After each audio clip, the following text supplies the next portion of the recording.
Hello everyone, welcome back to the channel.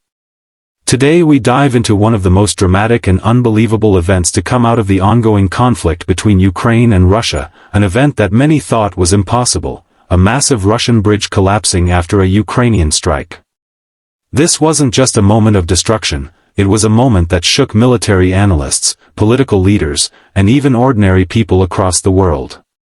To see a structure built with immense resources, protected by one of the most powerful militaries on the planet, suddenly fail in such a dramatic fashion was something nobody could have predicted. Yet here we are, witnessing history unfold before our very eyes.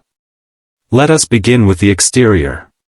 When we talk about the outside impression of this bridge before its collapse, it was a symbol of Russian pride and dominance. Built with a strong exterior design, layered concrete slabs, steel reinforcements, and advanced engineering, it was meant to be unshakable.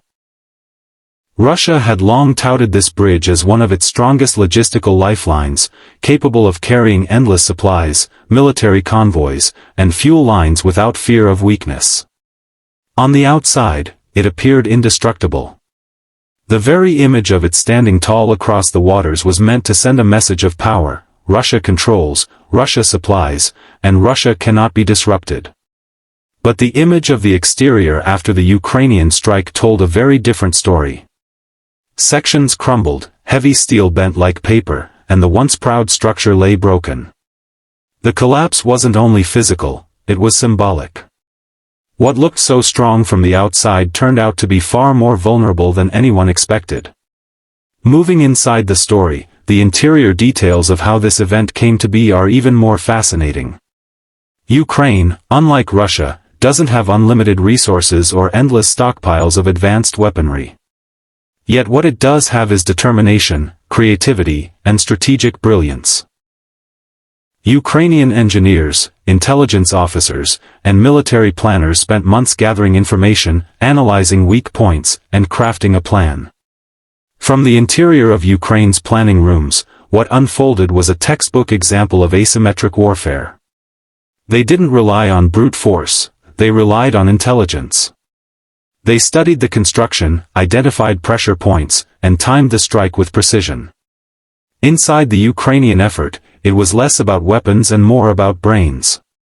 The interior side of this story shows us something remarkable: the mind can often achieve what raw strength cannot.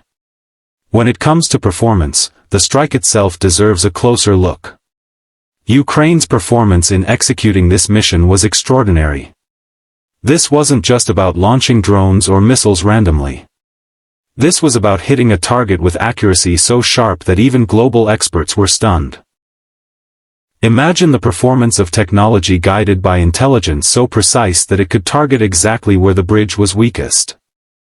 The operation's effectiveness proved not only the capability of Ukraine's growing drone and missile programs but also their ability to maximize performance despite limited budgets.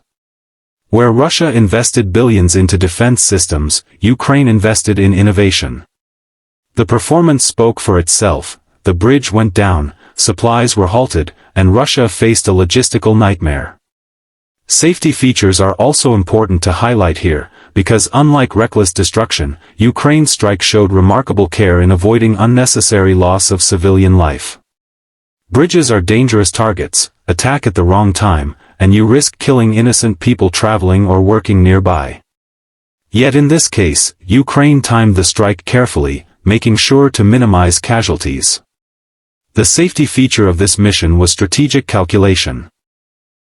They chose precision over chaos, disruption over bloodshed. It showed the world that Ukraine wasn't just attacking blindly, it was making deliberate moves to weaken Russia's war machine while protecting as many lives as possible. This consideration adds a layer of humanity to the act, proving that even in war, ethical choices can be made. One of the most powerful aspects of this entire story is the unique selling point. What makes this event stand out among countless other battles and strikes in this conflict is the scale of its symbolism. Ukraine did the impossible. It wasn't just a bridge collapsing, it was Russia's pride collapsing.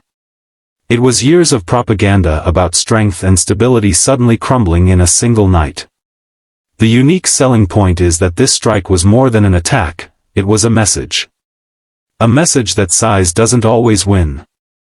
A message that intelligence and determination can topple even the mightiest structures. A message that the underdog can punch holes in the armor of a giant. That uniqueness is why this story has captured global headlines and why it will be remembered for years to come. And then there is the question of price. What is the cost of this collapse? For Russia, the price is enormous. First, the financial price, billions spent on construction, billions more needed for repair, and countless losses in supplies that can no longer move efficiently. Then the military price, disrupted logistics, delayed reinforcements, and a weakened front line. And perhaps most damaging of all, the psychological price, soldiers, citizens, and even allies of Russia now questioning how secure their infrastructure really is. For Ukraine, the price was smaller, but it was still there, risking retaliation, risking escalation, risking criticism from some corners of the world. Yet compared to what was gained, the price Ukraine paid was minimal. The bridge collapse turned into a priceless victory in terms of morale, reputation, and influence. In conclusion for this first segment, the story of Ukraine bringing down a Russian bridge is more than a tale of war. It's a tale of courage, ingenuity, and the surprising ways in which the weak can challenge the strong. It reminds us that even when the odds seem stacked against you, there is always a way to fight back, always a way to rewrite the story. This was not just about destroying concrete and steel, it was about destroying illusions, about shaking confidence, and about proving to the world that the impossible can, in fact, be achieved.